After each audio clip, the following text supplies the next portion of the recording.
Oh my goodness. We're doing it, folks. We're doing it live. Hello. Happy Monday. This is your pal Hal as my phone goes off. Okay.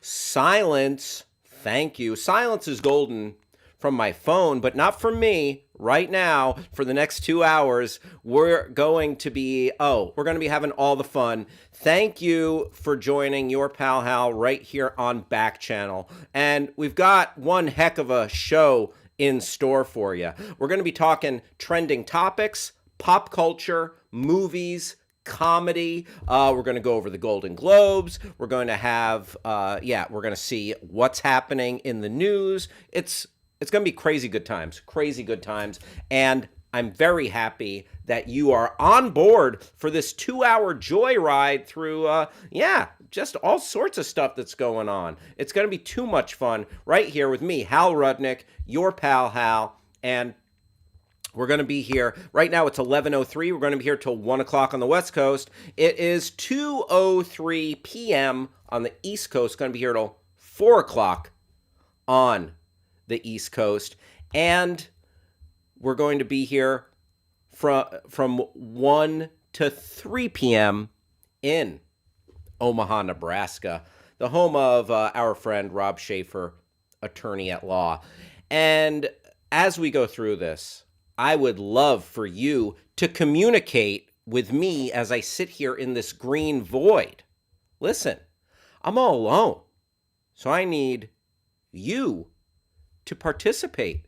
And you can do that by talking to your smart device, using the magic word say, and then putting in whatever you'd like after that. So, magic word, talk to your device, get your device's attention, your smart device, and then use your magic word, and then put in whatever you want after that. So, smart device, say, Hal, I am just working from home today. Thanks for keeping me company. Or, Hal, I am sitting on the couch in my pajamas and don't know what to do. Thanks for keeping me company. Sure. Or, Hal, I am just staring into the void. And that's fine. That's fine as well. Whatever you're up to, we're glad to be there with you. We got Riyadh in the stream. Riyadh, what is up, my friend? Good to see you here. And folks, let us know how your weekend was. I had a low-key weekend. I'm just trying to sidestep Omicron. Like if Omicron comes knocking at my door, I'm like, oh, no thank you. Maybe I'll just stay home, hang out with my wife and my dogs. 2 dogs, Lucci and Lil Wayne. They're good. They get me out of the house, take them out to walk, but otherwise keeping a low profile right now. Knock on wood, Omicron, thankfully, has not come a knocking. Fingers crossed on that. And I have a friend right here with me who is also trying to sidestep Omicron and all things virus related. Let's see how his weekend was. It's our producer Travis. Producer Travis. Yes, he gets his own Chiron. He is here. Producer Travis, what's going on in your neck of the woods? How was your weekend? Give us an update on your world. I am sports hungover. Sports hungover. Oh, I know you were very excited about your Golden State Warriors. Oh, yeah. And the return of sharpshooter Klay Thompson back in the mix. A big day. I was like a kid on Christmas. Haven't had such excitement coursing through my veins since I don't even remember when. But it was a grand success, a beautiful time. I was happy to be able to watch it in real time. And then, very nice. Being from the Bay Area as I am, despite the fact that they've moved, I cannot disentangle myself from Raiders fandom. So after the Warrior game, I had myself about 6 heart attacks watching the end of that football game. That Raiders-Chargers game. So we're going to talk. I was going to talk a little bit about it. We could touch on it now, though. Yeah. in our because we've got a lot of stuff happening. Whether you're a casual sports fan or a big sports fan, some big NFL stuff this weekend because a lot of the playoff seedings got situated, and then also a big football just long weekend because tonight you have the Bowl Championship Series, the College Football National Championship, to be decided between the Alabama Crimson Tide and the Georgia Bulldogs. They've made it to the big game. But back to Travis's big sports weekend. So Travis still repping Raider Nation, even though they packed everything up and moved to Vegas, like my ex-wife. No, I'm just kidding. And Jason N from Pittsburgh, so many heart attacks. Jason N, you're from Pittsburgh, so that game, crazy. So just here's the scenario. Chargers and Raiders both had a win and you're in. Loser leaves town match. Loser leaves town. Or if they tied, if the game ended in a tie, which it went to overtime, and if there was no winner after overtime, no clear winner, or they're still tied, that's how that works, then they would both go to the playoffs. But if one won and one lost, then the winner would go to the playoffs between the Chargers and the Raiders. I'm really getting into the math here. And Pittsburgh would make the playoffs. And so we were tied with under a minute left, and then the Chargers coach called a timeout, and apparently the Raiders said, like David Carr, the quarterback, said, if the Chargers coach did not call that timeout, they might have just essentially settled for the tie and sending them both to the playoffs. But because the Chargers were like, yeah, we're not gonna leave well enough alone, they called timeout, and the Raiders were like, huh? All right, let's go for this. Yeah. And the Raiders won. Chargers eliminated. Jason N in Pittsburgh, a happy man. A happy man. There you go. And Travis, a happy man as well. Quite very nice. And then Klay Thompson, he was out of action for 934 days. Crazy. Yeah. Crazy. It doesn't seem like that long, but before I guess it was. COVID, it was a kinder, simpler world. Yeah. When Klay Thompson went down. Yeah. That is kooky. That is kooky, Travis. And he came back, sank 17, 18 points there. Mm-hmm. And very, very nice. Welcome back, sharpshooter. One of the Splash Brothers. Him and Steph Curry. Klay Thompson, 3-time NBA champion, right? Yeah, that's right. Very good. Travis, glad you did not need to be hospitalized or anything after such an intense sporting weekend. Whoo, we got close. Yeah. And otherwise, did you get out of the house? Have you been keeping it low pro because of COVID or what? Pretty low pro. I'm up here with my family, including grandparents. So you're still up. You're still up in the great state of Oregon. Yes, the great state of Oregon, and I've spent most of my free time helping to get. Just every year, I come up and there's just the tech support sort of to-do list that's handed to me essentially. So I've spent the past couple of days hooking this up, hooking that up, trying to see if this works, trying to see if that works, calling this company, calling that company. My family is very lucky I don't have an hourly rate at this point. Gotcha. Yeah, helping them get their internet straightened out. Mm-hmm. Helping various family members set up their OnlyFans. Yes. There was a big OnlyFans thing. I keyed. Dan Kurtz, Travis, is giving you the hearty welcome to Oregon. Hey, thank you very much. I'm in beautiful, clear, and very crisp and cool Medford, Oregon. Oregon, the home of Nike, correct? Yeah, up in Portland. And I love those Nike player editions and those Nike signature shoes and colors that the Oregon Ducks are privy to. Yeah. Those are some beautiful sneakers. Like, especially, I'm a bit of a sneakerhead. So those Jordan colorways for Oregon with just the fly green and yellow, man, there are some tight colorways. Do you want to bring some of those up? Join OnlyFams? Oh God. Jason N. I am amused but frightened at the same time. I'm amused and frightened, and that's comedy. Will you bring up Travis? I don't mean to put you to work so early, but bring up a nice Jordan 3 Oregon colorway. You got it. A Jordan 3 Oregon. I've seen some beautiful. Astoria, Oregon, the town where they shot Goonies. Oh. Heck yeah. Classic. Absolute classic. Watch out for the Fratellis up there. Watch out for Mama Fratelli, Dan. Oh, there's some. Can you bring up that black? That black and elephant pattern. You got the you see on the toe and the heel. That's the elephant pattern. You got the big O for Oregon. Yeah, you're really speaking my language there. And then that green one. If you want to pop up that green one right there. That's gorgeous. That's another gorgeous Jordan 3.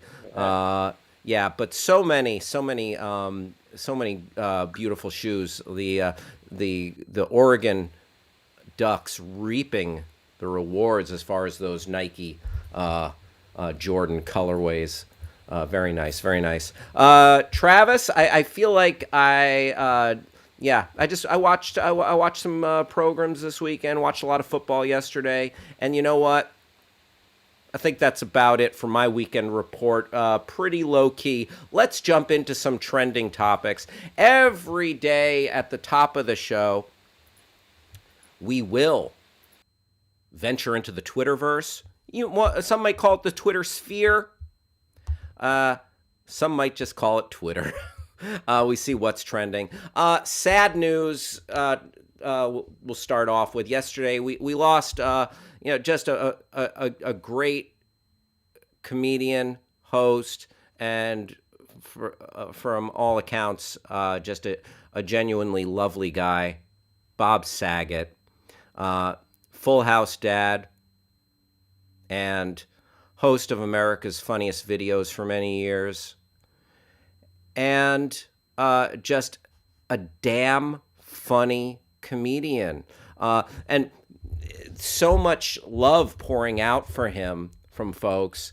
And yeah, let's click on that and just read some of the thoughts and positive wishes. Yeah, so Bob Saget, a stand-up comedian and actor beloved for his role as Danny Tanner on the 1990 sitcom Full House, died on Sunday at the age of 65. Too young. Florida's Orange County Sheriff's Office said Saget was found dead in an Orlando hotel room, adding detectives found no signs of foul play or drug use in this case. Very sad news, and just active, performing. He was directing a documentary, just very, out there, living in just an active life. And on New Year's Eve, Bob Saget reflected on the late Betty White's interpretation of the afterlife. That social media post is suddenly back in the spotlight following Saget's own death over the weekend. Saget pondered the afterlife. Do you want to click on that, Travis? Let's take a quick peek at that, unless we get blocked because you have to have a subscription to LA Times. So many other things, like you just want to read one article and it blocks you. Okay.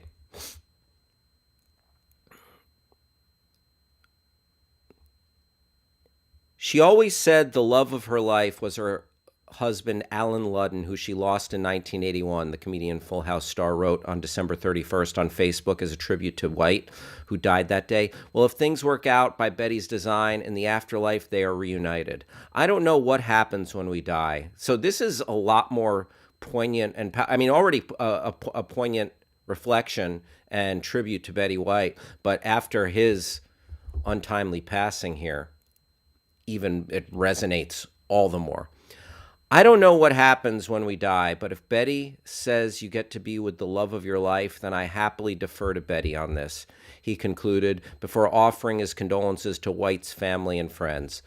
Though the Mary Tyler Moore star had never had children of her own, she was stepmother to Ludden's 3 daughters. So, yeah, that's that's a lovely last thought and reflection from Bob Saget and just pondering on the afterlife and death after the passing of Betty White. Seems like we're losing. This has been like a particularly heavy week. Travis, you can go ahead and get that LA Times subscription on your own time if you want to go back to see. I wouldn't mind seeing another couple of stars or co-stars or thoughts on Bob Saget's life. But yeah, as I was saying, it's been a heavy week. We've had like a heavy week, like week and a half. John Madden, Betty White, director Peter Bogdanovich, the great Sidney Poitier, Bob Saget. So, yeah, some heavy ones. In a series of tweets, Josh Radnor, who played Ted Mosby in How I Met Your Mother, reflected on it. Full House cast. Yeah, if you want to click on that story, we'll see what some of his Full House co-stars had to say about Bob Saget, R.I.P. Full House cast including Mary-Kate and Ashley Olsen, Lori Loughlin, Jodie Sweetin, and series creator pay tribute to Bob Saget, one of the best. There they are right there. All right, let's take a look at this.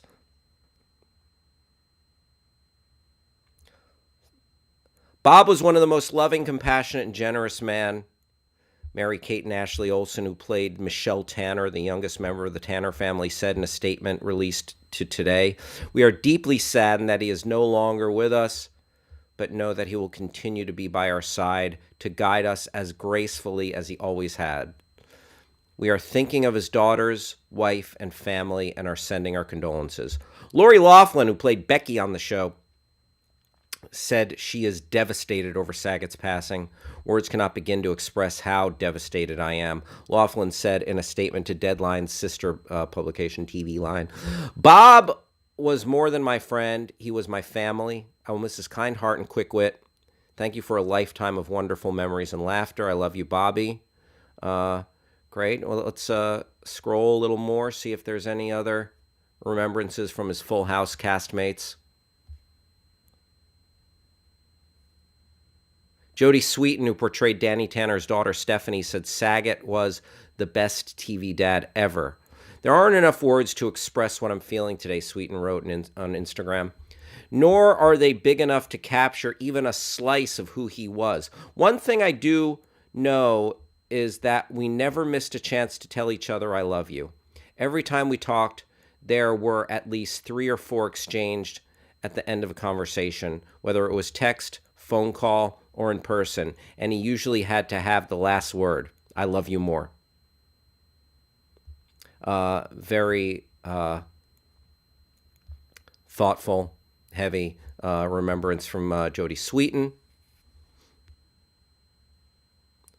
And series creator Jeff Franklin also remembered Saget on Instagram. "I wrote the role of Danny Tanner for my friend Bob Saget," Franklin wrote. "The character was kind, genuine, neurotic, a bit nerdy, a hugger with a heart of gold, and endearingly funny. That was Bob. And the X-rated sense of humor that was left out of Full House.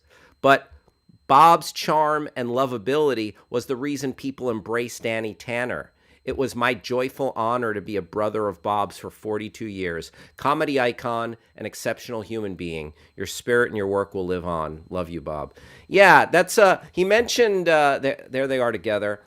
He mentioned Bob Saget's dirty sense of humor, and I think that's one of the things that was beloved about him. Listen, he was a varied human being. You can't it's hard to just put someone in a box. Oh, he was just Danny Tanner. As a stand-up comedian outside of being beloved, and like America's Dad and the host of a very kind of like PG show, America's Funniest Videos. His stand-up got raw.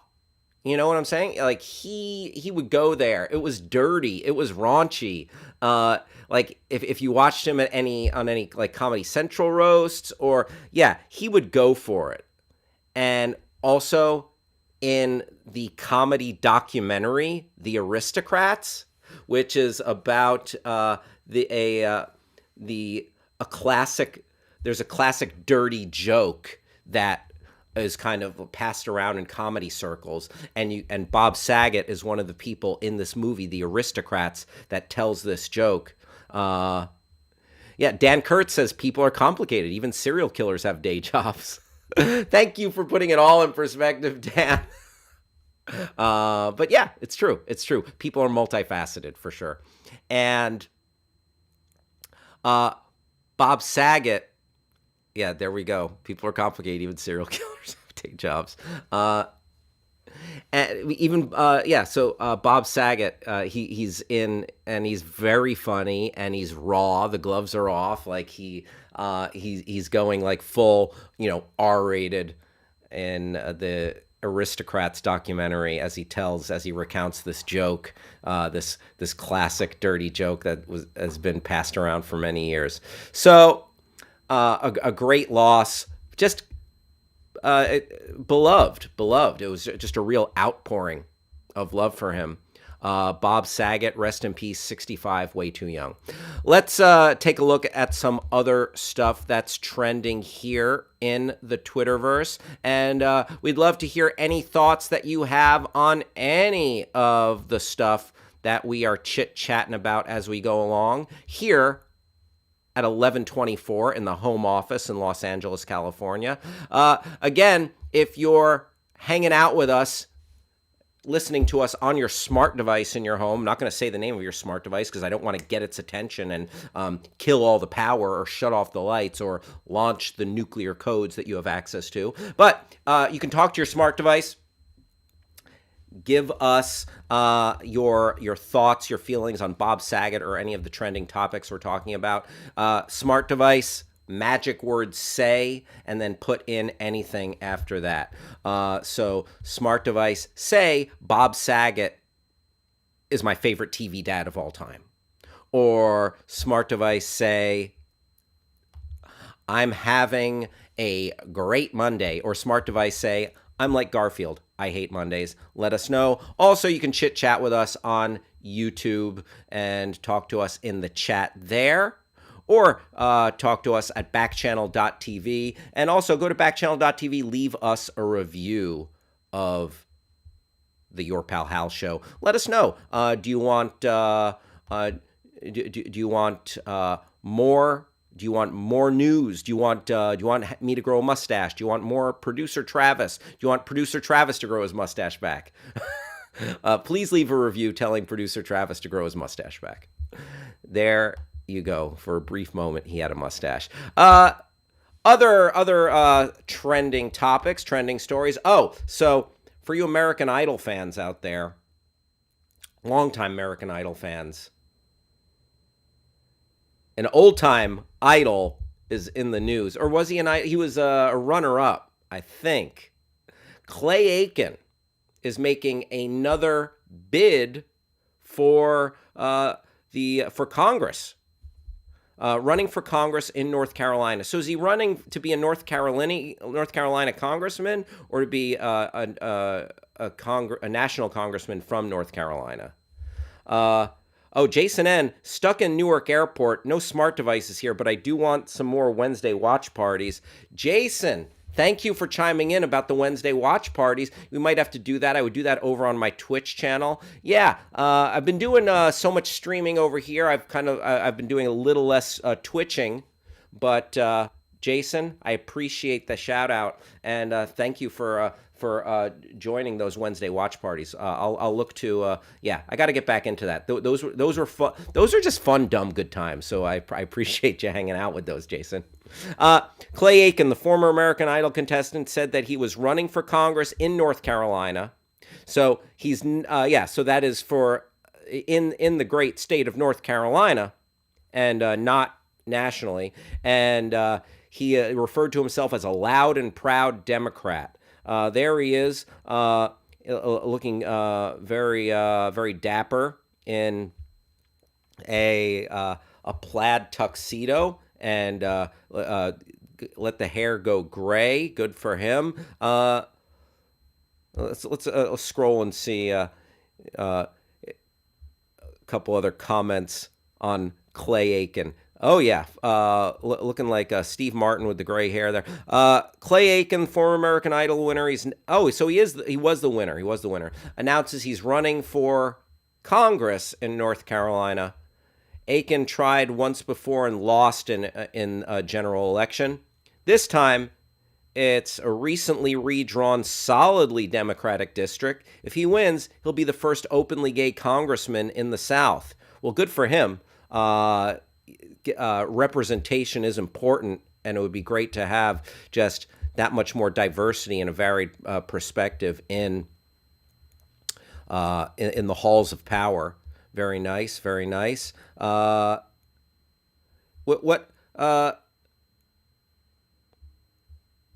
wonder, are there any other American Idol or reality show contestants that would be that you'd like to see running for office? Oh yeah, so Dr. Mehmet Oz, Dr. Oz running, and it's like that guy is such like how many like weird claims and like anti-health things, or just like having his pockets lined by organizations has Dr. Oz had to walk back. Jason N saying Aiken is better than Dr. Oz. Yeah, Dr. Oz, like I feel like he's gotten in trouble for like different like weight loss, like get skinny quick schemes that he's endorsed, and also didn't he have like some just like weird COVID thoughts? Dr. Oz, yeah. I think Dr. Oz is in the Dr. Oz business. You know what I mean? He's not the most trustworthy doctor out there. Now he's running for office in Pennsylvania. There he is with Madison Cawthorn, who also has some really bizarre ideas, and he needs to get that Kelly Clarkson endorsement, okay, and Justin. I don't know what is his name, Justin Guarini. He needs to get the Kelly and Justin endorsement. He needs to get the Jennifer Hudson endorsement. And Travis. Who else? Oh, he needs to get Simon Cowell, right? What didn't Simon Cowell? Ruben Studdard. Jennifer Hudson. Paula Abdul. Ryan Seacrest. Randy Jackson. The other hosts from season 1. So Randy Jackson needs to chime in to the Clay Aiken campaign and say, that's a yes from me, dog. Right? I don't see how that's not his entire campaign. Yeah. Clay Aiken for Congress. That's a yes from me, dog. There you go. Done. Hell yeah. And what would Carrie Underwood. Carrie Underwood. Yes. Good. Who else are we leaving out? What other Idol contestants? Stacy's in the house. Stacy, thank you for joining us. Stacy's hanging out with Tracy. Very nice. Stacy, are there any American Idol contestants that we're forgetting? Let us know if anyone has their finger on the pulse of American Idol. I feel like I'm very disconnected from what was it in 40-Year-Old Virgin? Who did Steve Carell shout out as he was getting waxed. I think that was Kelly Clarkson. Kelly Clarkson. Isn't there a Pickler? Isn't there a Pickler? Kelly Pickler as well? Maybe? No? It goes beyond my expertise, unfortunately. Sure.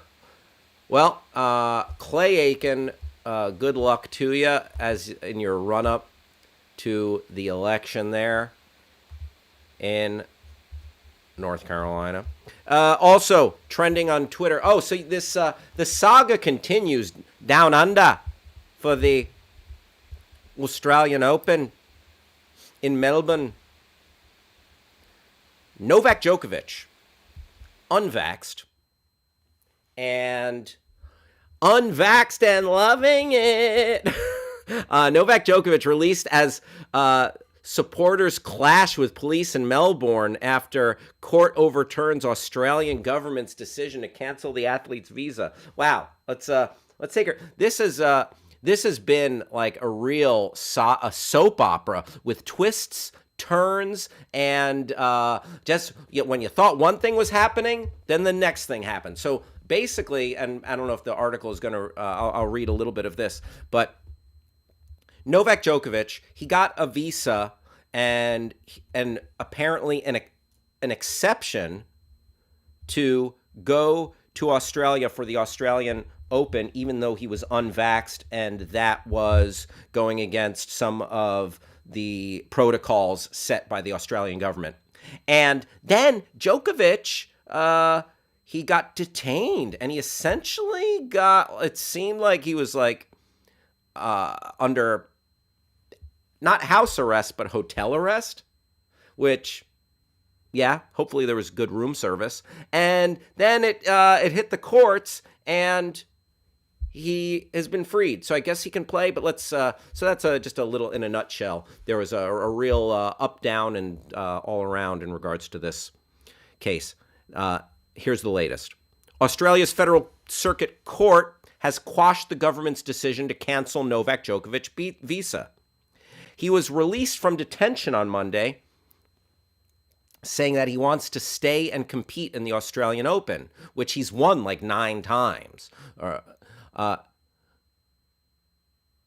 However, Australia's immigration minister has said he is currently considering the matter, and the process of suspending Djokovic's visa is ongoing. Outside Djokovic's lawyer's office, police used pepper spray against supporters who were blocking the path of a car believed to be carrying the Serbian player. Tennis Australia sparked controversy last week after saying the Australian Open champion had been granted a medical exemption to play in the tournament, but Prime Minister Scott Morrison later said he had been advised that such an exemption was not in place. So, yeah, real little dust up there, a little kerfuffle. Djokovic's lawyer said he received a positive COVID-19 test in December, which they argue makes him eligible for an exemption to Australia's vaccination rules. There you go. Who knows? Will he be hitting the courts? It's crazy. He is, for all intents and purposes, right now, the best tennis player in the world, and he's in limbo whether or not he can play in the Australian Open here. And it's reminiscent of what's happening with Aaron Rodgers, because Aaron Rodgers, on the cusp of potentially winning the NFL Most Valuable Player award, because he led his team, the Green Bay Packers, to the best record this NFL season. But at the same time, this year, Aaron Rodgers suspended for lying about his vaccination status. So you've got a real mixed bag here with like some of the greatest players. And then you have the NBA situation with Kyrie Irving. But Stacy shouts out Howie Mandel, one of the judges. America's Got Talent. Very nice, very nice. The Kyrie Irving's situation, did not want to get vaccinated, one of the best point guards in the NBA, and now he's back with the Brooklyn Nets, but he's only playing road games because he's not allowed to play because in New York, he, I guess, can't even get into the building, the Barclays Center, where the Nets play. So COVID having reverberations. Jason N brings up a good point. Kyrie Irving, Mr. Earth is flat, Kyrie. Yeah, now I was hoping that he was joking about that stuff, but Kyrie Irving also a flat earther. Oh boy, it's a great time to be alive. Travis, I know you're a big basketball fan, Travis, as am I. Now, so you've heard about Kyrie's flat Earth rumblings? Yes. Was he trolling people? Was he just trolling us, or no? Really? No, the man has a system and a handful of beliefs that seem to defy common sense. But then again, who doesn't? But no, he believes that there's a flat earther is not incorrect. Wow. I mean, I knew he said stuff, but just like, for real, Kyrie. Hold on. I can hold on. Like, keep going. I'll find it. There's a few conspiracies out there. Well, there's a lot of conspiracies out there. Let's just say that, and most of them are pretty daft. Okay, most of them are maybe a funny distraction, but then if you really listen, they're just. I am sorry if you believe in them. They feel, and as you were probably sorry for me if I don't believe them. So it's a two-way street. The conspiracy theorists are like, oh, one day, you're gonna know, you're gonna realize. Did you find something, Travis? Oh yes. So I'll pull this up here. All right. This is from a few years ago, back when he still played for the Boston Celtics. NBA All-Star, NBA champion alongside LeBron James on the Cleveland Cavaliers. Kyrie Irving, flat earther. Mm-hmm. He explained his theory on whether the Earth is flat in an interview with UConn women's basketball coach Gino Auriemma. Here, I'll let you quote here. Great coach Gino Auriemma. The whole intent behind it, Coach, it wasn't to bash science. It wasn't to have the intent of starting a rage and be seen as this insane individual. When I started seeing comments and things about universal truths that I had known, I had questions. When I started actually doing research on my own, oh boy. There you go. That's always a dead giveaway, especially in regards to COVID stuff. Excuse me while I do my own research. Oh boy. When I started actually doing research on my own and figuring out that there is no real picture of Earth and not one real picture of Earth, and we haven't been back to the moon since 1961 or 1969. Well, 1969 is when the moon landing was. It becomes like conspiracy too. I don't know what he's saying. In February, Irving appeared on the Road Trippin' podcast with then Cleveland Cavaliers teammates Richard Jefferson and Channing Frye. Per Hayden Bird of Boston.com, Irving said, "The Earth is flat. I'm telling you, it's right in front of our faces. They lie to us." Oh, boy. Yeah, a little much. So, yeah, there are certain conspiracies that, like this, or the moon landing was faked, or then there's just a very silly one that I don't think anyone actually believes, but it's silly, but it's also very, very funny, and I love this one. The conspiracy that birds aren't real. So I think this one is just we're having a laugh. We're having a laugh here. And people saying that birds are just government drones that are keeping an eye on everyone, which is, yeah, very, very funny. And yeah, I think that one's a fake one. Travis, there's a great clip out there of Buzz Aldrin, one of the astronauts who went to the moon. Buzz Aldrin being confronted by a moon landing conspiracist and getting popped in the face.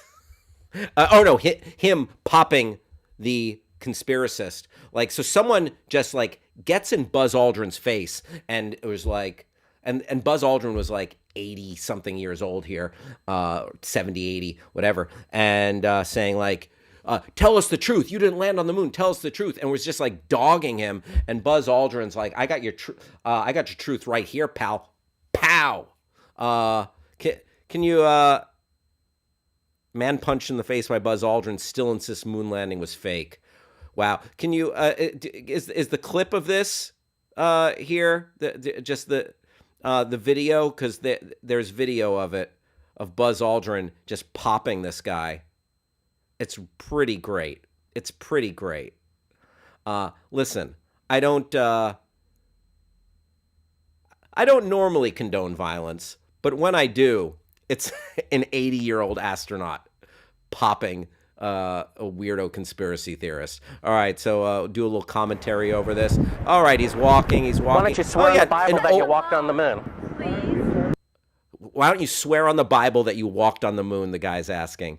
And Buzz Aldrin has someone helping him. That you walked on the moon. I'm not trying to get in the middle of anything. To get out of here? This is a hotel. So, call the police. Yeah, he's outside of a hotel. He's being harassed by this guy. Swear on the Bible that you walked on the moon. Swear on the Bible that you walked on the moon. So listen, why don't you swear on the Bible that you walked on the moon? It doesn't, sir. I have nothing to do with this. Buzz Aldrin is just looking at him cross-eyed, like, are "Are you kidding me? Shoot up there. Are you kidding me, pal?" Like this, keep shooting. All right. Well, then I'd go through my man. And this guy just keeps trying to you gotta keep get shooting, in his man. face. Okay. Well, you can put it on your shoulder. Don't be shy. Just come with me, Buzz. You really like it? Buzz You're Aldrin, the one who like, said you walked on the moon when you getting didn't. frustrated. Now this guy is all up in his face. Saying I misrepresented myself. Away from me. You're a coward and a liar and a thief. Bam. Let's see that one more time. Oh, slow-mo?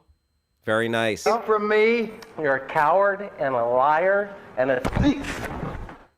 Boom. Yes. Nicely done, Travis. Travis, you're like the John Madden of celebrity punching videos, slowing that down. Boom. Nicely done. There's Buzz Aldrin. That man, he went to the moon. And that's like, this is like, we're not talking Elon Musk, Jeff Bezos, like, oh, it's like easy peasy space tourism, like, let's go to the atmosphere, like to the edge of the Earth's atmosphere and then come back. No.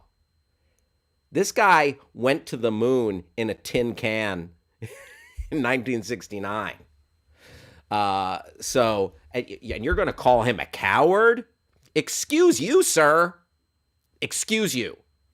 And, yeah, he hauled off and punched him. Nicely done. Oh, Kobe's in the house. What is up, Kobe? Roll Tide. Kobe, it's your big day. Yeah, that was the Buzz Aldrin punching a lunatic moment. A real classic. So, yeah, we've kind of gotten a little bit far afield from this Novak Djokovic. So it's still TBD whether or not he's going to compete in the French Open. The Australian Open. And, yeah, we'll go from there. But, yeah, some really just crazy, not necessarily things people wanted. Nobody wants all these news stories about... nobody wants this great divide of people who of our favorite athletes or people who don't want to get vaxxed. Maybe just get vaxxed though, so we don't have these awful surges. That might be my advice. I'm boosted. Get vaxxed and boosted. Dan Kurtz says talking about the conspiracy theory about birds aren't real. Dan Kurtz says the Audubon Society is like the Kingsmen. There you go. You walk into the bird sanctuary and they pull a lever and the wall opens up and then you have like all of the different birds and bird weapons, drones. Yeah, bird drones. Very nice. And Stacy was saying she pulled a muscle in her belly last night and her side hurts. Stacy, I hate to hear that, and I hope you are feeling better. All right. Yes, get well soon, Stacy. And Travis knows how to put the silly in the city of all sins. Is that Las Vegas? Listen, I'd like to get silly in Sin City. Very nice, very nice. And Tim, good to see you back. Thank you for returning to the party, my friend. Travis, do you see any other trending topics here that are worth diving into? Searching around. Let's see here. So apparently, Robert Durst died. Robert Durst, the Jinx, star of HBO or subject of HBO's The Jinx, dead at 78. Wow, he was an old-looking 78.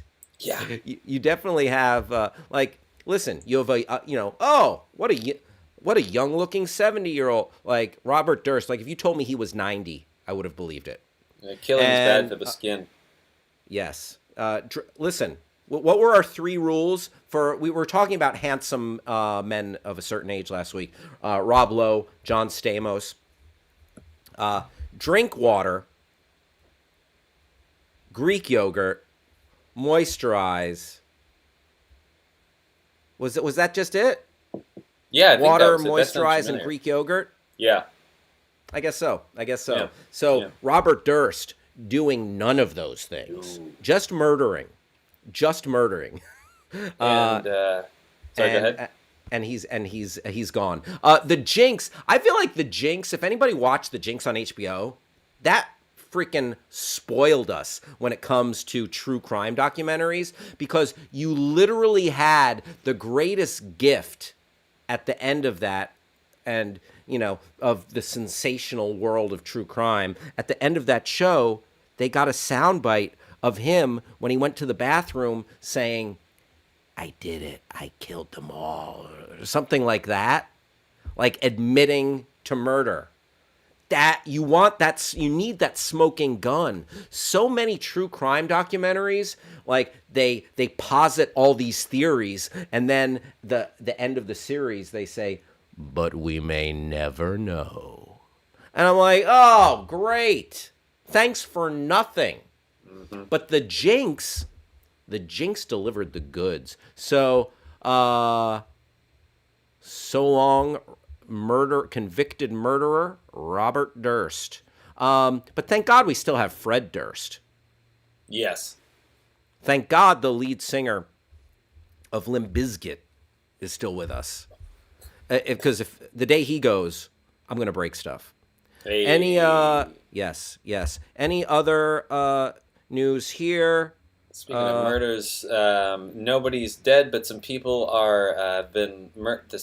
Wow, there's no way to pivot that. A bunch of head coaches got fired. If anybody's an NFL fan of the Dolphins, Bears, Broncos, or they call it Black Vikings. Monday. Black Monday, the day after the end of the NFL season.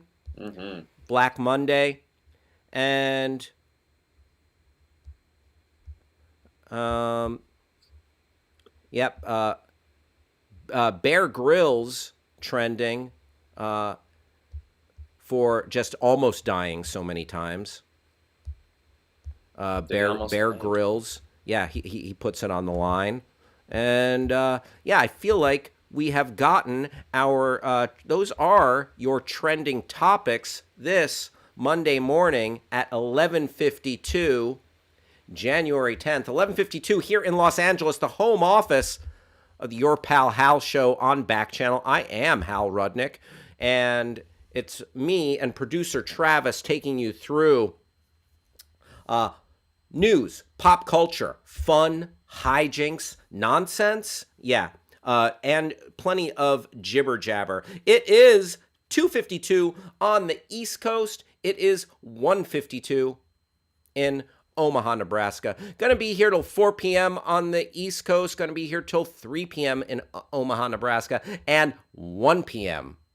on the West Coast. Now, every day we like to do a little bit of an exploration. We like to peek behind the curtain and see what's going on, give you a little bit of intel in regards to a Twitter address, particular Twitter account, or a hashtag. And today, I'm a big-time snack enthusiast. I am no stranger to a snack attack. And one of the places I will go is 7-Eleven. Guilty. I will make a pit stop at a 7-Eleven for a bag of chips, a candy, a water, or I'll pop in like I'm on my way somewhere. I'll get a 6-pack of beer. Stacy knows about snack attacks. Oh, I think Kobe's saying Bob Saget. Yeah, we talked about Bob Saget at the top of the show. Just a great loss and very funny. And someone who has been a constant in our lives for like the past 30 years, from Full House to America's Funniest Home Videos to like everywhere he pops up to his very funny comedy. R.I.P. Bob Saget for sure. But we are shifting gears and we're doing a little bit of a deep dive, 7-Eleven deep dive. All right. Let's see that banner. What's going on in that banner? Is it just a lady partying with her Slurpee? Hell yeah. Like, ain't no party like a Slurpee party, because a Slurpee party don't stop. Okay? I saw this the other day. Travis. Yes. What do you think? I know it's a little early for this or that, but let me ask you this. This or that. Which 7-Eleven Slurpee flavor? Blue or red? Red. Done. Every day. Oh. All the time. You know what? I might have to like tell you to talk to the hand. I might go blue. That's fine. Would that be a good... Should I poll this? Should I put this poll out there? Yeah, this is a good one. Okay. Third option, Coca-Cola. Okay. Because you know what the real answer is? What? Suicide. You got to mix them up. Excuse me? No. Don't. Do not. Please, everyone listening to me, do not harm yourself. Do not. I gotta go. Ever. Please don't ever harm yourself, unless it's consensually with someone you love. But do not harm yourself in regards to anything, especially Slurpee flavors. But I'm gonna go live with a little Slurpee poll right now. Okay, what is the dominant Slurpee flavor? Mm-hmm. Dominant, or what is the best 7-Eleven Slurpee flavor? How would you word this? Yeah, best works. I like the word dominant, but you can use that too. That's fine. What is the best 7? And 7-Eleven is spelled weird. I learned this when I was looking it up. It's because I was like, is it just the numbers, or is it the the words? But it's the number 7 and the word 11. Isn't that confusing? Why is that, Travis? Confusing. I have no idea. I'm gonna go when I get back home. I'm going to walk across the street to that 7-Eleven that's across the street, and I'm going to say, hey, what's the meaning of this? Yeah. Thank you. What is the best 7-Eleven Slurpee flavor? Hopefully, I can spell them correctly. Red, blue, I really hope you can spell these correctly. Coca-Cola. There, that's it, right? Those are the choices. Yeah. Red, blue, Coca-Cola. What is the best 7-Eleven? And I tagged them. Nice. Great. Here we go. Folks, the poll is live. And let me just say, everyone, yeah, I did take it deep. Thank you. Dan Kurtz says suicide is the best Slurpee. Yeah, Jason, I'm just trying to make sure everyone's okay. I want people to be satiated. I want people to be snacked out. Snack it out. Snack out and then sack out. Eat your snacks and then take a nap. But I want everyone to be safe out there. So yeah, the poll is live, and I Travis, I have to say that this is in no way, shape, or form a paid endorsement for 7-Eleven.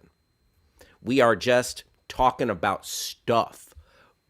But if 7-Eleven would like to sponsor the Your Pal Hal show, I say bring it. I say bestow us with ad dollars, and myself, Travis, we will sing your praises if you write a check. Write a check, and I will talk about the snacks, the cold snacks, the hot snacks, the pump of nacho cheese, squirt, squirt, squirt all over my nachos. I will sing your praises. You are open from morning to night, all day, never closing. 7-Eleven, you are a constant. And not just here in the United States, in Canada, internationally. I was overseas. I was in Asia. You know how many 7-Elevens I saw in Asia? A lot. Okay? So I will sing your praises. Not only 7-Eleven will I sing your praises if you come on board, I will talk mad crap about the competition. Arco AM PM, bye-bye. More like Arco AM BM. BM stands for bowel movement. Boom! Other like convenience stores where you could stop and get a snack, like CVS, Rite Aid, Walmart, pharmacies, no, dead to me. All right, or Walgreens, Walmart, totally different. But Walmart, come on board. I would advertise for you as well. This is Your Pal Hal begs for a sponsor. Your Pal Hal begs for a sponsor. Oh, so I would talk this kind of smack. Oh, you're going to get a midday snack over at CVS? You know CVS's snacks are all dusty. Oh, they're covered in dust. See? I will go scorched earth on all your competition. 7-Eleven, come on board. All right, Travis, let's bring up the 7-Eleven account and let's look at a couple of these. Yeah, that woman is just loving life. She is slurping that Slurpee, slurping it up. Okay, 7-Eleven. My tweets are like taquitos, hot, delicious, and always on a roll. There you go. Just getting a little saucy, a little silly right out of the gate. I'm feeling it. How many followers do they have there? 134,000. Okay, all right, not bad. They're on the come up. All right. So, look at this. So people are getting into the Wordle craze. Travis, have you gotten into this Wordle people are into? No, I lump it in with crypto and NFTs and the moon landing. All hooey. Okay, yeah, Wordle is a new word game where you have to solve what the word is. You get like several chances. Anyway, 7-Eleven having a little fun with Wordle right there. Okay, so right out of the gate, this just came out an hour ago. Wordle is something that is trending. It's topical, and they're jumping on that trend. Very nice. Good for you. Good for you. Okay, next. The Slurpee machine is no match for Tim. 5 flavors, 1 cup. It's all about living life on the edge. No struggle, no strength. All right, it seems like there's a lot of like just replies and ats. So I wonder if 7-Eleven will jump in and respond to my tweet about the Slurpee. Maybe I should be a farmer. I can grow things. Let's scroll up so I can see the responses to this. It's just kind of random. Living off the land and the air too. Okay, 7-Eleven. 7-Eleven coming out of the gate a little random here. Okay? Like a little out of context. The Slurpee drink is always half full. Wednesday motivation. Very nice. Okay. I like a little. I'm Tim. I don't need any resolutions. Who's Tim? I don't know. Do you want to click on that? Is that a response to something? Not really. Resolutions, resosmootions. On second thought, I don't need no resolutions because I'm hashtag perfect. Okay.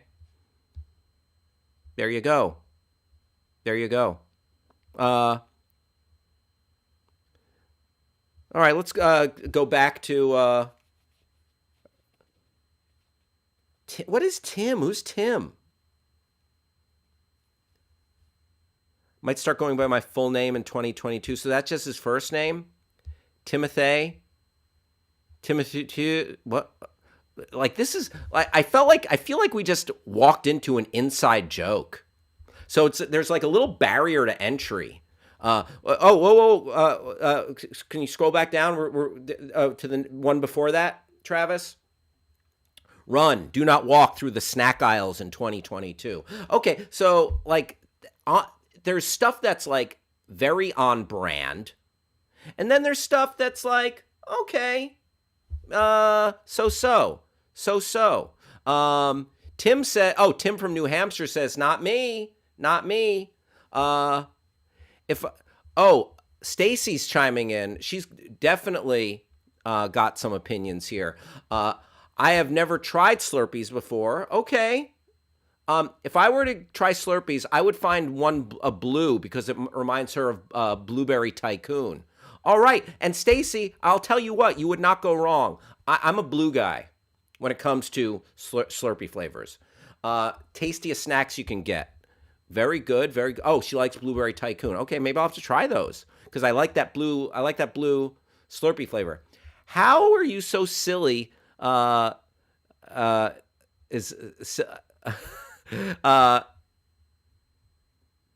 She says I'm about as silly as you can get, but that doesn't compare to anyone else. Stacy, I take that as a compliment. I'm a silly man. I'm a silly man. Travis, let's go back a little bit more of this 7-Eleven deep dive. Becoming the ultimate sarcasm goat. All right. These are goals. World domination. Let's see this thread.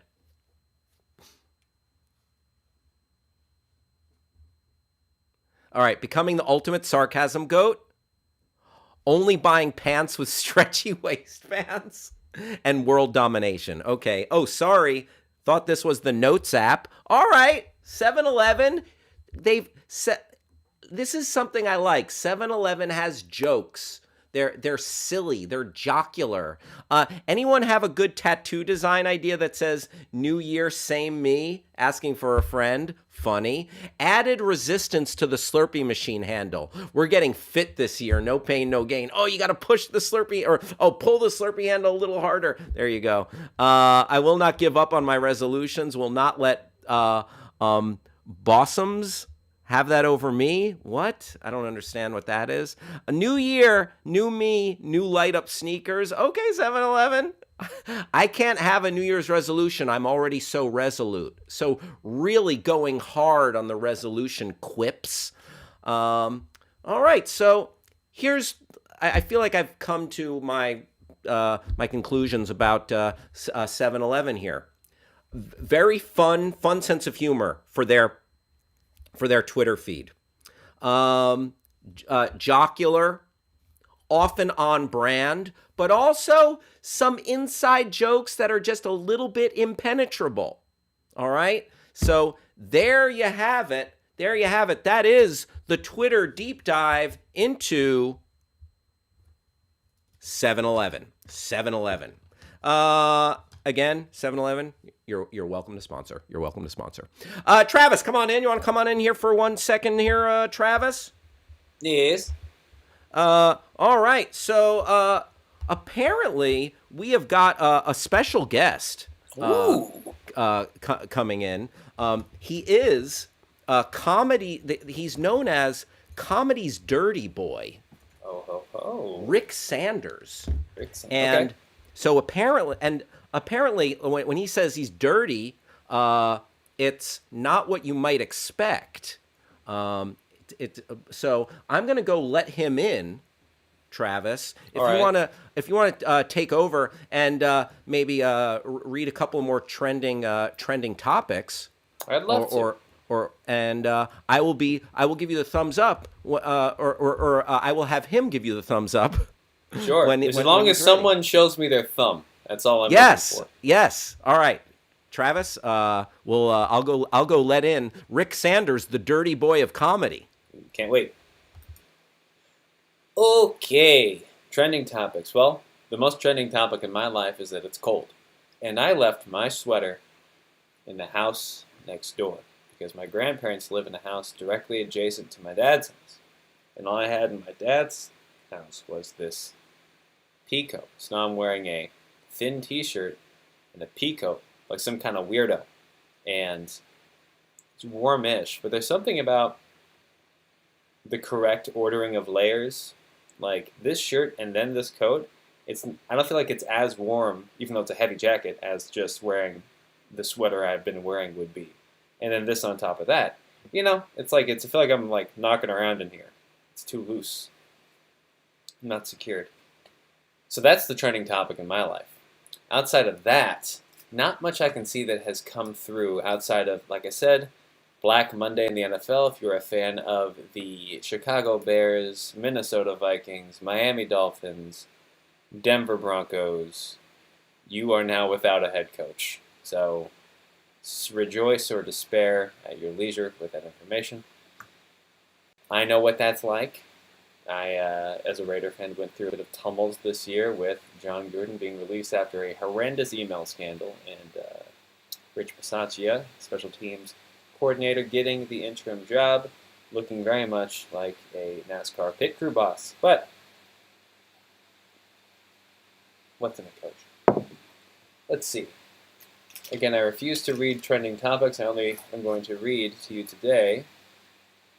I don't have a book handy, but I will read the back of this Philips Hue bulb. Oh, never mind. Hal's here. No, not Hal. The dirty boy of comedy, who I have not met yet, and I will let him in now. Hey! Is this thing on? Yes. What's up, Travis? My name is Rick Sanders. I'm the dirty boy of comedy. Nice you know to see what? you. Welcome in. And Hal said I could come on his show and promote my my upcoming album and tour. Stick around, Travis. Just do me a favor, Travis. Stay there and laugh at everything I say, all right? All right. Can do. Very nice, very nice. So I am the dirty boy of comedy, and I've got a tour coming up. It's called the Great Unwashed Tour, because I am literally very dirty. I am filthy. I don't wash, all right? That's why I am very, very dirty. Oh, you've never seen a comedian who's dirtier than me, all right? And I'm so dirty, people are trying to cancel me left and right. But guess what? You can cancel me, but you're still gonna smell me. I'm dirty. I don't wash. All right? I'm doing a big tour. I'm doing a big tour around the country. And before I head out on the tour, I'm just going to give you a couple of samples of my jokes. Rick Sanders, comedy's dirty boy. And I'm going to be doing some jokes from some of my, oh, don't worry. I'm going to be doing jokes from some of my classic albums. Oh, you might remember my album Laundry Day. And then my one Garbage Day. Oh, and then from my one from the Stink Bomb tour. Did you ever come in the Stink Bomb tour? Did you ever attend any of my shows? Sorry, this is actually the first I'm hearing of you. I'm not up to date on my stand-up. It's no offense, that's my fault. Yeah. Oh boy. Well, on my last tour, here's a review from Vulture. You know the site Vulture? Yeah. You could smell him from the back row. You could smell him from the back row. Here's a couple of my BO is so bad. My BO is so bad it had me put on the no-fly list. Okay? Yeah, a real olfactory 9/11. I am rank because Jesus. I don't wash. All right? I am rank. I like my pizza like I like my hair, greasy. Very greasy. You know, if you come to my show, Travis. Yeah. If you come see Rick Sanders, the dirty boy of comedy. Yeah. You better bring your Vax card. But don't bring any soap. Do not bring a bar of soap because I don't like to shower or bathe. I'm Rick Sanders, the dirty boy. I'm a very, oh, what a dirty boy. You know, I've experienced discriminatory hiring practices because of my odor. All right? Yeah. Oh, yeah. Listen, a shower is a non-starter. I'll tell you what. You know, I'm a dirty boy. My bathtub is not clean. A girl I was dating asked me about taking a bath, and I said, no way, the tub is filthy because I'm a dirty boy. Cancel me. We didn't. There was not a second date. That's good. I've been there. After being married to me for 6 months, my first wife was like, she was like an astronaut in trouble. Houston, we've got a dirty boy. That's right. You know, I am going to be doing all of my old hits, my classics, while I'm on tour. So, classics that include, you know, the band The Cranberries. Yeah. They've got a new song called Linger. It's about how my stink hangs around after I leave any home or business. It lingers. Here's another classic. You know the band Coldplay? They've got a song called Yellow. It's about the armpits of all my shirts. I'm a dirty boy. They are all yellow, the armpits. You know, and what about this one? The Academy Award for Worst Smell goes to Dame Booty Stench. I'm a dirty boy. Listen, I'm Rick Sanders, comedy's dirty boy. I don't bathe. I don't wash. Don't worry about it. You can cancel me, but you'll still have to smell me. Come see me on my tour, tentatively titled The Great Unwashed, maybe future titled No Soap Allowed. You get in half price if you're not wearing deodorant or if you have a stain on your shirt. And, yeah. Listen, I'm going to say one more thing. I'm going to make sure there's still a space out there in this world of cancel culture for someone for a guy who doesn't want to wash. What do you think about that, Travis? I mean, Do you think they're right to try to cancel me because I don't want to take a bath or wash my hair? Use deodorant? Change my socks? do I think they're Yeah. right? No. Do I think that maybe I wouldn't want to hang out with you in the same room? Maybe. Listen, what if that room was a large auditorium? All right, I can abide that. As long as I can be far enough away. What if it was the Chuckle Hut in Des Moines, Iowa? Sure. I don't even know what that is, but yeah. The if that works. the Ha Room in Minneapolis, Minnesota. Okay, I've never been there. That sounds nice. I'd go. Check it out. That's all I'm saying. All right? And you might find yourself pleasantly surprised. But you know what? Feel free to bring you might want to bring those nose plugs that swimmers wear. Yeah, the clamps. Yeah, a little clamp. You might want to put a like a clothespin on your nose. And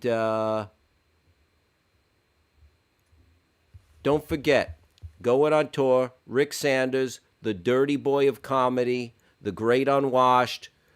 Come see me, and you'll hear jokes like, "Oh, my ex-mother-in-law said, 'Who are you?' And I replied, 'I'm one filthy, fungal, bacterial, caked-on, crusty, malodorous, 5-day, underpant-wearing, dandruff-hair, greasy, green fingernail-having dirty boy.'" That's me, Rick Sanders, the dirty boy of comedy. I'll see you on tour. All right, thank you. Thank you, Rick Sanders, and thank you to the Your Pal Hal live studio audience for showing your support. I gotta be honest, I got a really good sense of smell, and when something is off, I gotta leave the room. I don't think I'd be able to make it through one of those shows. Not if you paid me. Good Lord. What a frightening man. Hi, Mom. Deborah Rudnick in the house, saying merely, "Oh God." Oh my goodness, I'm sorry, a little premature there on the bring back a Hal, but I just had to make sure he didn't miss any time, quality time with his mom. Oh wow! Mom, good to see you. Did you catch any of the dirty boy of comedy, Rick Sanders' mom? Very, very exciting. He's going on the Great Unwashed tour, and I guess he's being hounded by cancel culture because of his smell. So, wishing the best of luck to Rick Sanders on his North American tour, the Great Unwashed tour. Nasty. My mom says. Very good. Thank you for hanging out with us, folks. It's 12:20 here on the Your Pal Hal show, and it is 3:20 on the East Coast, 2:20 in Omaha, Nebraska. Gonna be here up until the top of the hour, 1 o'clock on the West Coast, 4 p.m. on the East Coast, and 3 p.m. in beautiful Omaha, Nebraska. And then coming in at the top of the hour, go ahead and stick around, because we have got a brand new show debuting, and it is The Drive with Mario Smith. And we are very excited about this new show coming up at 1 o'clock on the West Coast, 4 o'clock on the East Coast. Stick around after our show for The Drive with Mario Smith. Very cool. And make sure you check out all of the hosts here on Backchannel. Anthony Davis, Live Every Day, Mario Smith. Stick around. We'll keep you company, keep you laughing, keep you informed. and keep the good times rolling right here on Backchannel. Thanks again. Oh boy, Tim saying, "Get off the stage, you stink." At Rick Sanders, the dirty boy of comedy. Yeah, I mean, I think that's kind of the point. I think, this space right here that he was sitting in, it's rank right now. He left a really strong odor here. So he ain't kidding around. Rick Sanders, the dirty boy of comedy.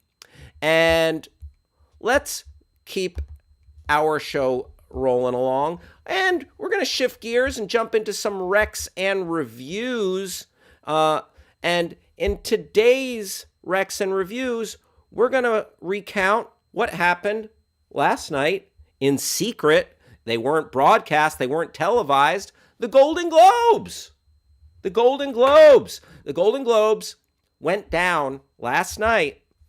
Golden Globes, usually one of the biggest award shows of the year. You know, it's like Emmys, Oscars, Grammys, Golden Globes. And the Golden Globes are often a precursor to the Oscars in as much they happen before the Oscars, but also they often are prescient, or they portend who will win. If you take home gold at the Globes, that might be a good sign for you at the Oscars. So let's take a look at the winners. Travis, if you want to bring up Variety's, an article from Variety, or I saw any news source that lists the Golden Globe winners, we'll walk through and let you know who won for all their movie categories now, and TV and so on and so forth. And here's the thing, Golden Globes, the NBC decided not to air the Golden Globes, and they dispensed with the ceremony because Golden Globes, they seemingly had some exclusionary practices. They were not, they were really lacking as far as diversity, not just in their membership, the Hollywood Foreign Press. That's who puts them on. So apparently the amount of people of color or BIPOC people in the Hollywood Foreign Press was severely lacking. And additionally, they think the nominees and the winners also lacking in that respect. So the Hollywood Foreign Press and the Golden Globes were told to go clean up their house this year, and we'll see if they come back. I used to enjoy those shows, though, with Ricky Gervais. And I think, Ricky Gervais, a little full of himself, but I thought he was pretty funny oftentimes, poking fun at everybody in the room and making everybody simultaneously laugh and uncomfortable. Didn't mind it. All right, so let's walk through some Globe news. We're going to talk about the Golden Globes. Who took home? Well, I guess who's having an award UPS'd to them because there wasn't a live ceremony. So some people are going to get some awards in the mail. All right, let's scroll down and take a look at these categories.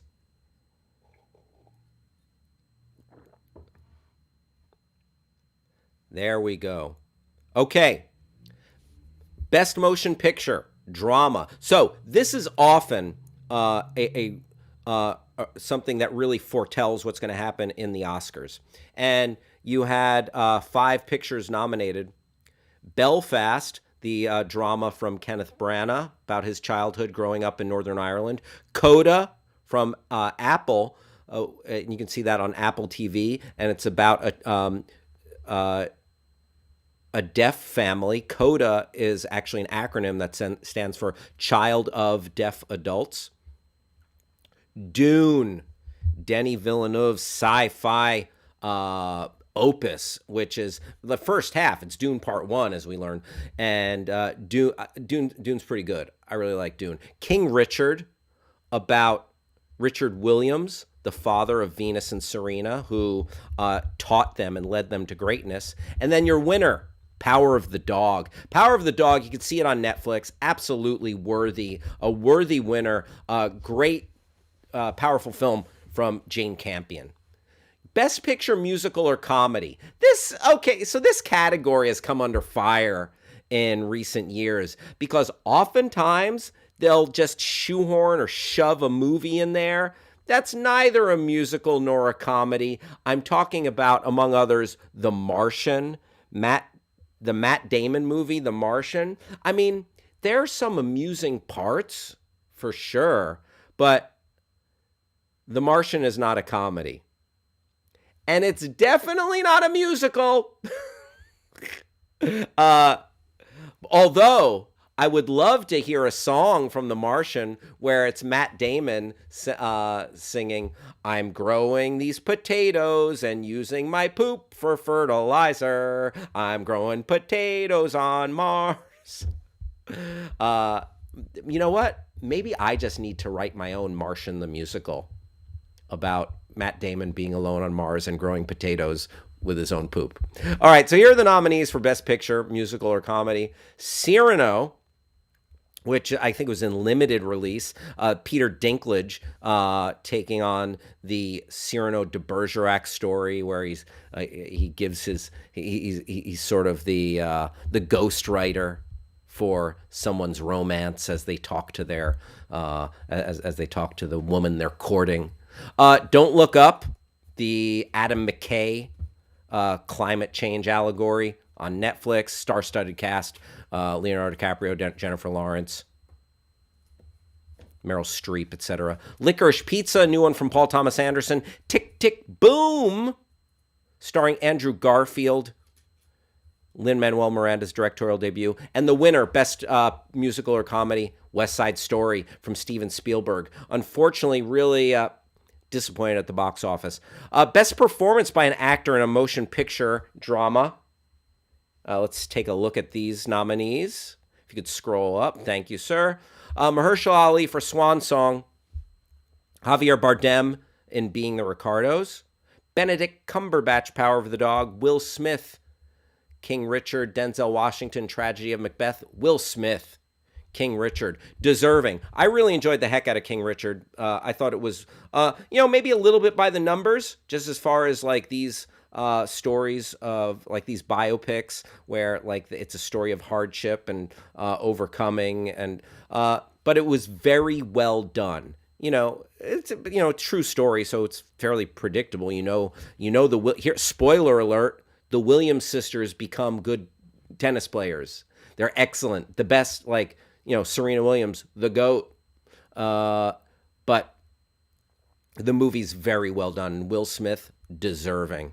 Best Performance by an Actress in a Motion Picture Drama. And the winner is Nicole Kidman, beating out Kristen Stewart as Lady Diana. Lady Gaga in House of Gucci. Olivia Colman in The Lost Daughter. I thought Olivia Colman was fantastic. So I haven't seen Being the Ricardos yet, but I don't know. That's like, Nicole Kidman really has to just be out of this world to beat out Olivia Colman in The Lost Daughter, because she was damn good. Jessica Chastain, The Eyes of Tammy Faye, where she played Tammy Faye Baker. But Nicole Kidman gets it. Travis, one of your friends has entered the chat. One of your Russian friends. There we go.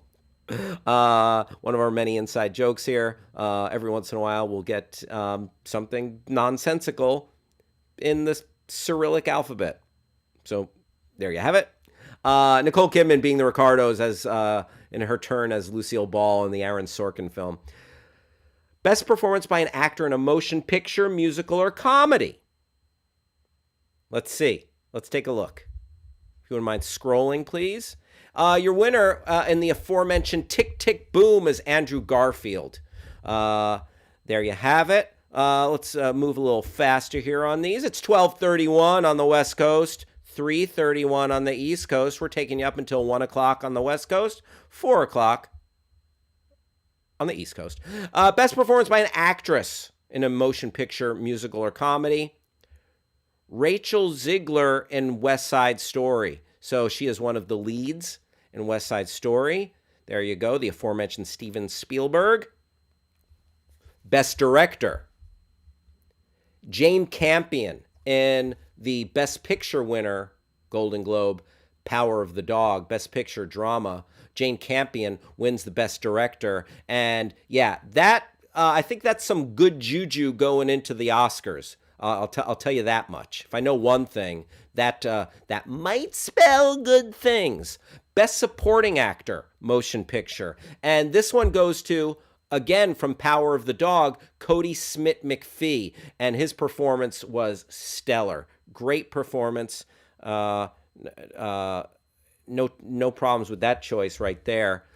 Best Supporting Actress, Motion Picture, going to Ariana DeBose in West Side Story. So, yeah, West Side Story, cleaning up a little bit, taking home some trophies. Nicely done. Best Television Series Drama. I've got no problem with this. Succession, HBO. Succession is kind of wearing the heavyweight belt right now for me, beating out the most popular Netflix show of all time, Squid Game. Check the numbers. Squid Game cleaned up in views. There you go. Best Television Series, Musical, or Comedy, Hacks on HBO. Very funny. And I've said this before, we are in the middle of a Jean Smart-essence, a Jean Smart renaissance. The actress Jean Smart, she just having a hell of a year. Hacks, Mayor of Easttown. Yeah. And before that, she was so good 2 years ago in The Watchmen on HBO. So, yeah, Jean Smart. HBO is in the Jean Smart business, and I like it. Best performance by an actor in a television series drama, Jeremy Strong in Succession. He's great as Kendall Roy. Just, like, lost in that role. Great stuff. Best performance by an actress in a television series drama, Michaela J. Rodriguez. And this is especially notable because this is the first trans woman to win or trans person, I believe, to win a Best Actor or Actress Golden Globe. So congratulations to her for Pose. Best performance by an actor in a TV series, musical, or comedy. Everyone's favorite TV coach, Jason Sudeikis, Ted Lasso, beats out a pretty solid group there. Comedy luminaries, Martin Short and Steve Martin, Only Murders in the Building. Nicholas Hoult in The Great, which is a really fun show on Hulu. And Anthony Anderson on the long-running show Blackish. So Jason Sudeikis takes that. Best performance by an actress in a TV series, musical, or comedy, Jean Smart, Hacks, beating out a really good field there.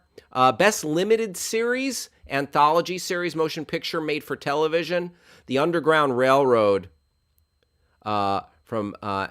which is on Amazon. Yeah, Underground Railroad, really powerful adaptation of the Colson Whitehead book, directed and just really cinematically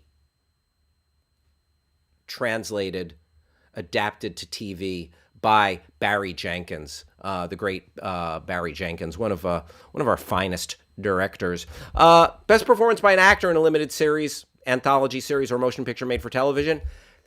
That's going to Michael Keaton in Dope Sick. And I liked Dope Sick. It's not a perfect series, but it really does a great job of depicting just the nonsense and the BS that the Sackler family wrought, just the criminality to sell drugs, to and essentially the family behind Purdue Pharma that kind of spawned the opioid epidemic.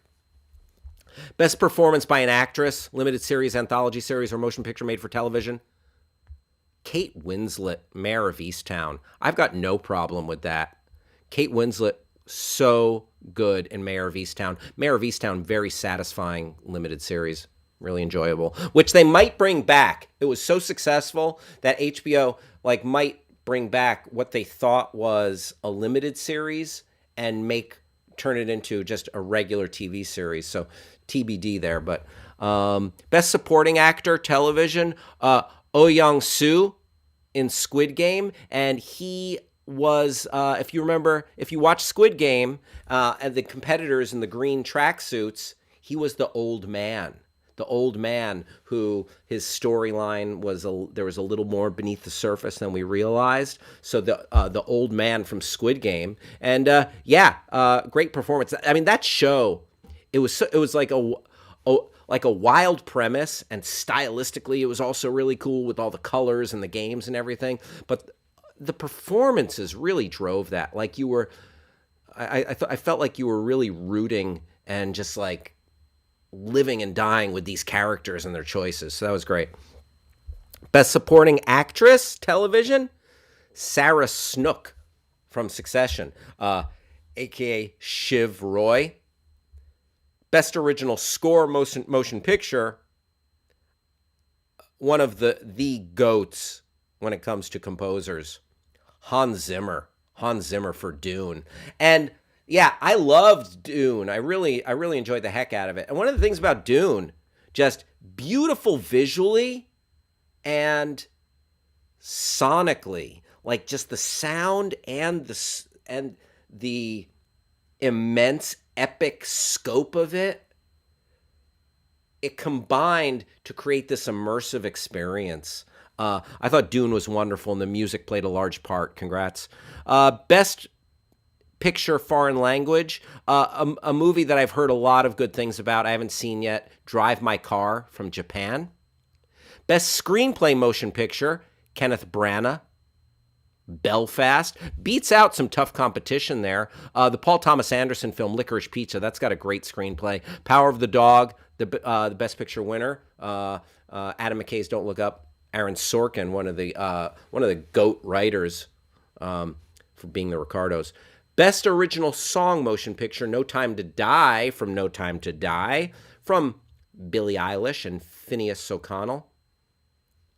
Best animated feature. Oh, a movie that I talked about on Friday and that you can hear me talk more about with my pal Lon Harris on our streaming podcast, Binge Boys, Encanto. I really enjoyed the heck out of Encanto. It was a lovely film, and the songs are bangers. Very nice, very nicely done.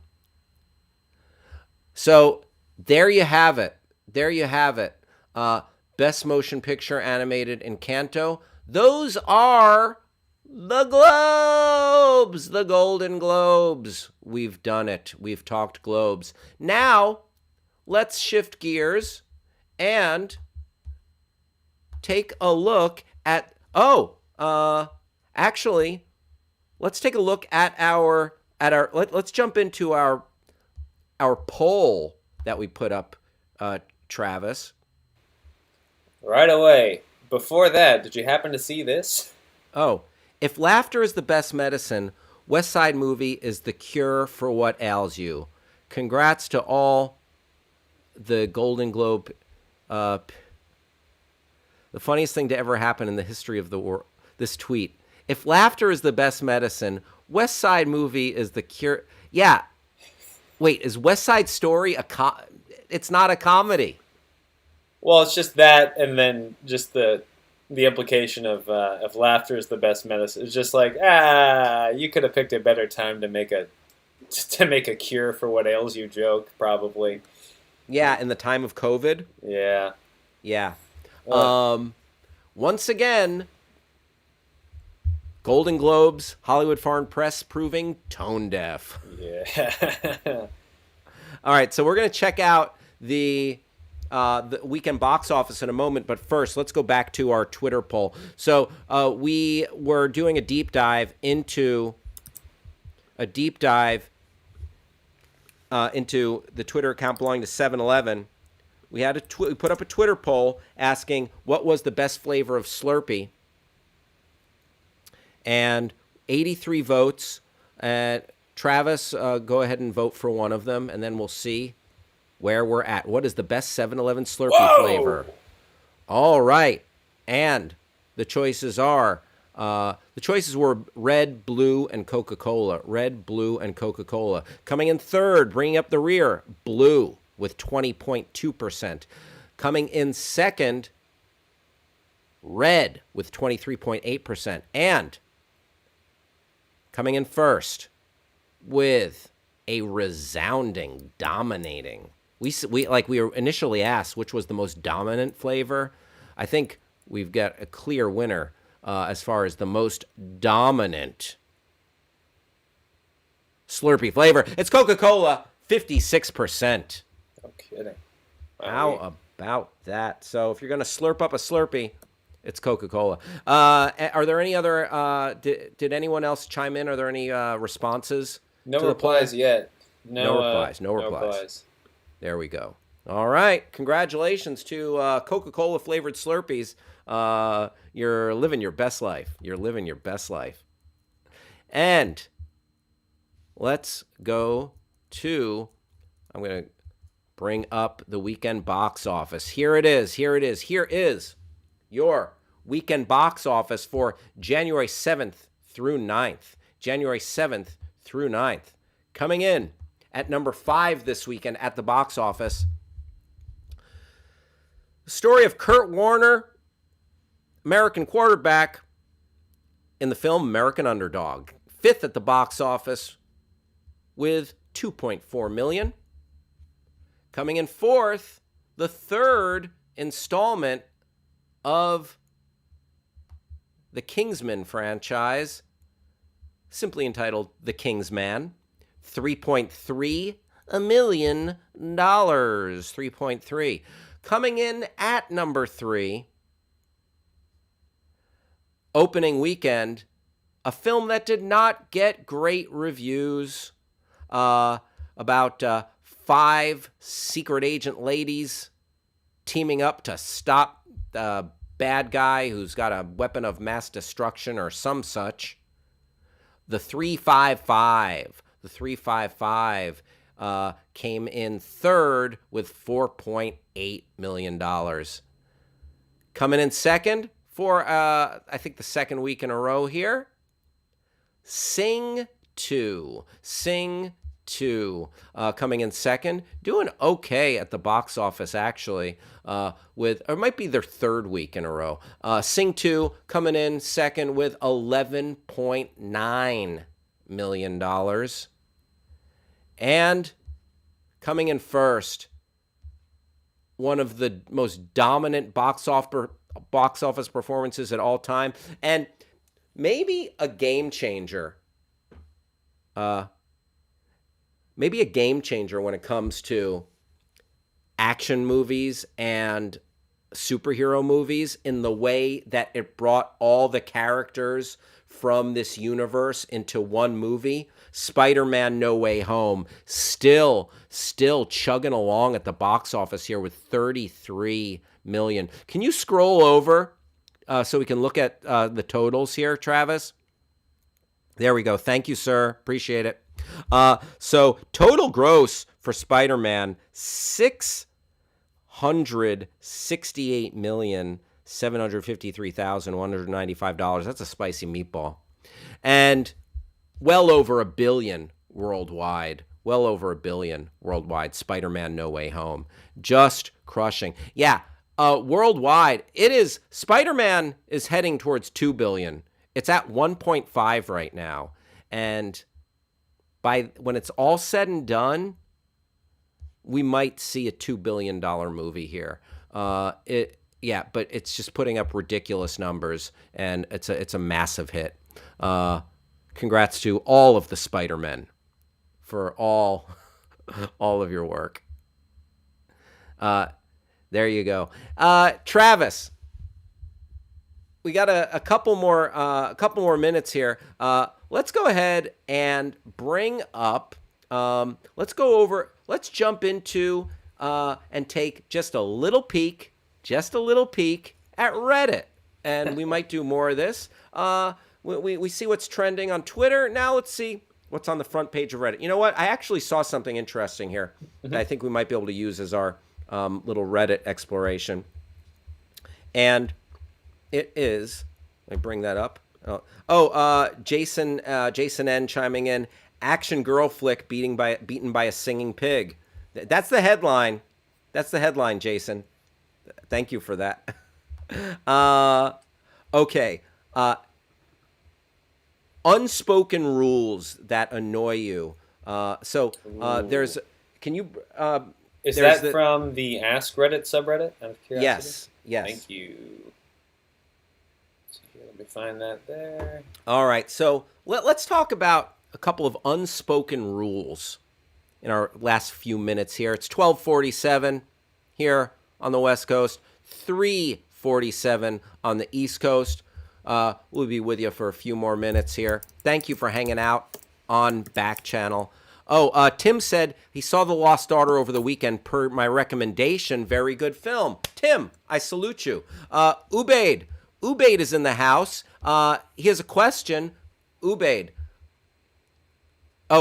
says, do I have a girlfriend or can I be their boyfriend? Ubaid, that is very kind, but I'm a married man. Ubaid, but I appreciate you hanging out and thank you. I am flattered, but yeah, here's the ring. So, I appreciate the question. Chime in with any more questions you have, Ubaid, and thank you for hanging out with us here on Backchannel, the Your Pal Hal Show. And don't forget to stick around for the drive with Mario. Don't forget to stick around for the drive coming up next. Okay. So what's an unspoken rule that annoys you when people don't follow it? Yeah, this first one right out of the gate. Don't play music out loud from your mobile phone on public transportation. I get that you have a boring ride, but don't ruin everyone else's. Thank you. That is an unspoken rule. Also, you know what really unspoken rule gets flouted and ignored? Not playing your whatever you're watching on full volume when you're in a restaurant. Excuse me, because Travis, it used to be just kids, like little kids, parents. You know, I get it. Parents need to give the kid the iPad to distract them, right? So yes. they won't scream cry while everyone's trying to eat. Great. Yes. But it seems like those kids are growing up and retaining that behavior. Like, have you noticed that, like, Gen Zers or young adults, maybe even millennials, I don't know, will be watching at full volume in restaurants and coffee shops? And I haven't caught that myself, but I don't doubt it. It's terrible. Oh, yeah. Like, earbuds. Please. For crying out loud. We beg you. Earbuds. Oh, is there another one that caught your eye there, Travis? Yeah. I scrolled down and found the similar but different. Oh, this is huge. Let people know when you have them on speakerphone, especially when your husband, wife, partner, friend, or any other human is within earshot. Oh, Ubaid is asking again, can I find them a boyfriend? I mean, maybe. Does anyone want to date Ubaid? I don't know anything about you. Like, if you want us, I'm not opposed to, like, because here on, we've talked about it many times, Travis. Mm-hmm. Here on the Your Pal Hal Show, we love love. We love. And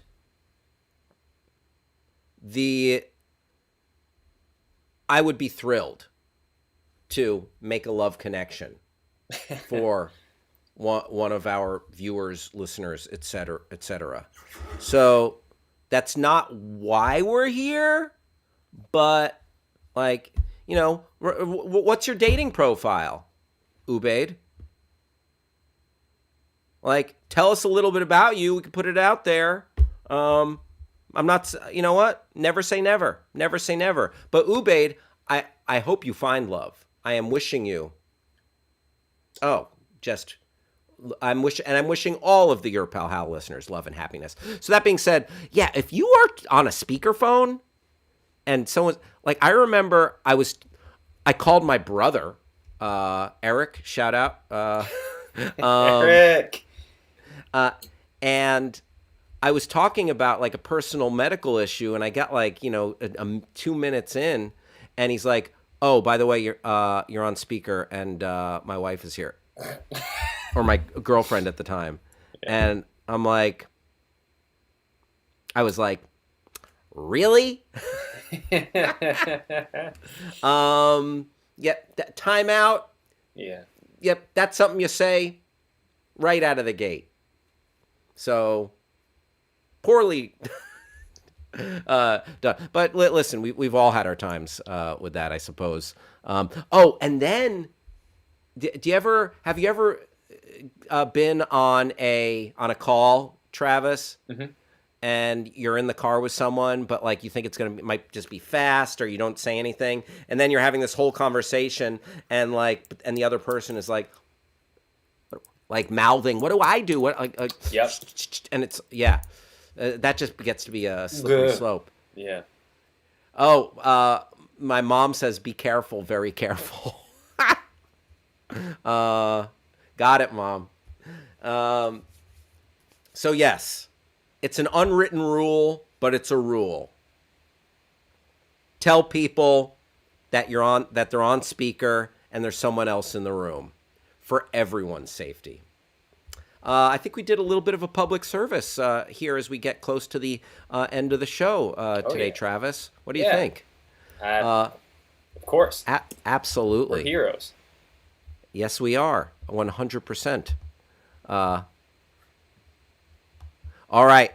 So, folks, make sure that you stick around for the drive with Mario Smith. Oh, and we have one last thing. Got to show you one of we have a rejected segment. This did not get into the show, but so it was a weird segment called Hal pretends to electrocute himself. And it just would have been awkward. It would have been very bizarre. It would have been me like taking a wire and just, you know, for like 10 minutes. It would get old very fast. Me being like, oh boy, that's a live wire. I don't want to.